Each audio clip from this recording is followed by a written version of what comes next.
K뱅크와 카카오뱅크에 이어서 국내 제3호 인터넷 전문은행 토스뱅크가 탄생했어요. 일정 준비 기간을 거친 뒤에 이르면 9월부터 영업을 시작한다고 해요. 새로운 라이벌의 등장으로 이미 금융사업을 하고 있는 인터넷은행과 전통은행들이 술렁이고 있습니다. 어쩌면 폭풍 전야, 금융시장을 장악하기 위한 치열한 전쟁의 방아쇠가 당겨지기 직전인데 현재 시장의 상황과 앞으로 펼쳐질 미래를 이해하기 위해서 일단 이번 영상의 주인공에 대한 이야기부터 시작해볼게요. 혹시 비바리퍼블리카라고 아세요? 이번 영상의 주인공이자 간편송금앱 토스를 출시한 기업이에요. 기업의 이름보다 기업이 제공하는 서비스의 이름이 더 유명하다는 게 조금 신기할 수도 있는데 핀테크 기업이 가지는 특성 때문이기도 하지만 그만큼 토스의 인지도가 압도적으로 높기 때문이란 이유도 있어요. 그도 그럴 게 이전까지는 송금 한번 하려면 온갖 인증을 거쳐야 했거든요. 공인인증서가 필수였고 불편함과 번거로움이 당연했어요. 그런데 2015년에 간편송금앱 토스가 세상의 빛을 보면서 기존 금융서비스의 불편함을 느끼던 소비자들에게 뜨거운 반응을 얻어요. 실제로 출시 첫 해에 누적 가입자 수가 40만 명을 기록합니다.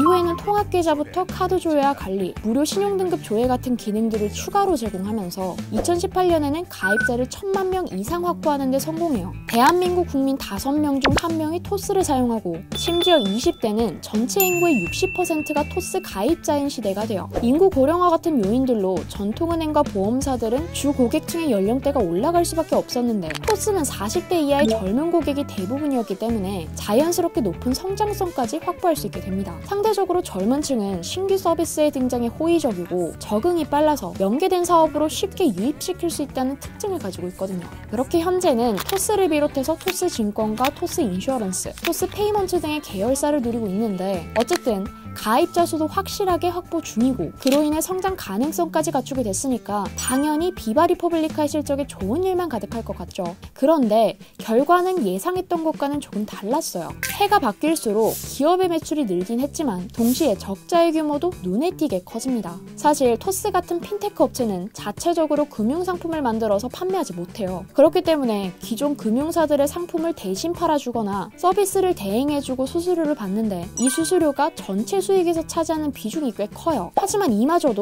토스는 은행 전산 시스템을 통신회선으로 연결해서 계좌이체 서비스를 진행하고 있기 때문에 송금 서비스를 사용한 가입자에게 500원의 수수료를 받더라도 평균 400원을 다시 은행에게 지급해야 했어요. 남는 게 없는 장사인 거죠. 이런 지급 수수료가 2019년이 되고 더 큰 폭으로 확대되면서 비바리퍼블리카의 적자 규모가 1년 만에 3배 가까이 커져요. 물론 이외에 송금지원금 등의 현금성 이벤트를 수개월째 진행하면서 마케팅 비용이 늘고 동시에 공격적으로 인재를 영입하면서 인건비가 증가한 건 역시 적자 폭 증가에 영향을 미쳤죠. 이쯤 되면 지난해에도 적자가 미친 듯이 증가한 거 아닌가 궁금한 분들이 있을 텐데 결론부터 말하면 2019년보다 매출은 230%가 늘었지만 영업 손실은 37%가 줄었어요. 처음으로 계열사 매출이 일부 반영된 점을 포함해서 기존까지 토스에서 발생했던 적자가 개선된 덕분인데 제가 앞에서 고객이 토스의 간편송금 서비스를 이용하면 토스는 은행 전산망이 송금 업무를 대행해준 대가로 출금은행과 입금은행에게 펀뱅킹 수수료를 지불한다고 했어요.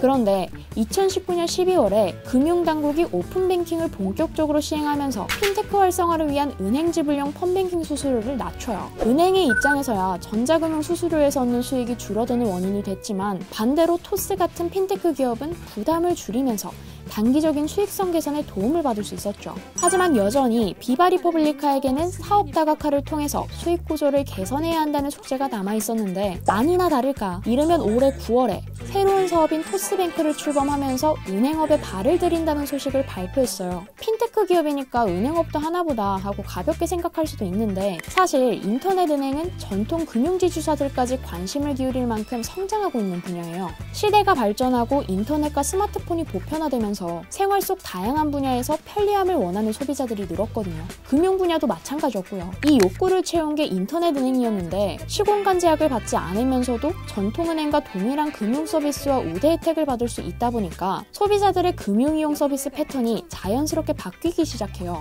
해가 지날수록 오프라인으로 업무를 처리해야 하는 창구 거래와 CD, ATM 거래는 줄고 온라인 업무가 가능한 인터넷 뱅킹 비중은 크게 증가합니다. 2018년까지 4조 518억 원이었던 원이었던 이용 금액도 1년 만에 5조 3,435억 원으로 32% 가까이 늘어요. 그리고 이런 인터넷은행의 성장은 코로나19로 비대면 활동의 중요성이 부각되면서 더 빠르게 진행되는데, 실제로 2019년 말까지 1,128만 명이었던 카카오뱅크의 고객 수는 올해 4월을 기준으로 1,432만 명까지 증가하고, 은행의 예금 규모와 대출 규모를 확인할 수 있는 수신잔액과 여신잔액 역시 각각 23조 5,393억 원과 20조 3,133억 원에서 24조 9천억 원과 23조 2천억 원까지 늘어요. 또 다른 인터넷 전문은행인 K뱅크도 2019년 말에 120만 명을 기록했던 고객 수가 올해 4월을 기준으로 537만 명까지 증가하고, 수신잔액과 여신잔액도 각각 3조 7,500억 원과 2조 9,900억 원에서 12조 1,400억 원과 4조 6,800억 원으로 늘어요. 자연스럽게 은행업계 시총 1위에 전통은행이 아닌 출범 5년차밖에 되지 않은 신입 카카오뱅크가 이름을 올리고, 토스의 시총 역시 우리금융을 가뿐하게 넘길 것으로 예상되고 있어요.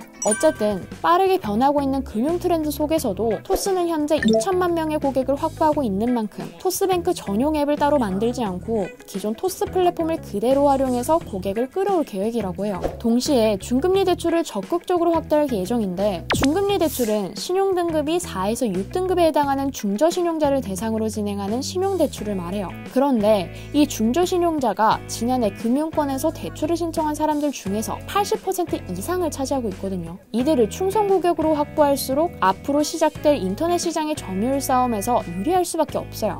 동시에 인터넷 전문은행의 주요 사용 연령층은 2030의 젊은 고객층인데, 앞에서도 잠깐 이야기했지만 현재 토스를 이용하는 고객 중 대부분이 20대부터 40대 사이의 고객층이거든요. 자연스럽게 토스뱅크의 성장세가 기대되고 있는 상황이에요. 물론 한편에서는 이와 반대로 폭풍 성장을 기대하기 힘들다는 의견도 있는데, 오는 7월부터 개인의 소득 대비 대출 상환 능력을 더 꼼꼼하게 살피기 위해서 차주 단위 총부채 원리금 상환 비율 규제가 도입될 예정이거든요. 쉽게 말하면 카카오뱅크의 성장에 무기가 됐던 신용대출이나 마이너스 통장 같은 상품을 토스뱅크는 자유롭게 활용할 수 없게 되는 거예요. 그리고 동시에 토스뱅크가 적극적으로 확대할 예정인 중금리 대출 시장 역시 무시할 수 없는 위험 부담을 가지고 있는데, 중금리 대출 시장은 하이 리스크 하이 리턴 가능성이 큰 시장이에요. 하지만 동시에 대손 비용이 급증하면서 수익성이 나락으로 갈 수도 있는 시장이기도 합니다. 중저신용자 비중이 많다 보니까 대출에 부실이 발생할 가능성이 크기 때문이에요. 물론 토스뱅크만 중금리 시장을 노리고 있다면 상황이 달라질 수도 있겠지만, 카카오뱅크와 K뱅크도 같은 시장으로의 진출을 노리고 있거든요.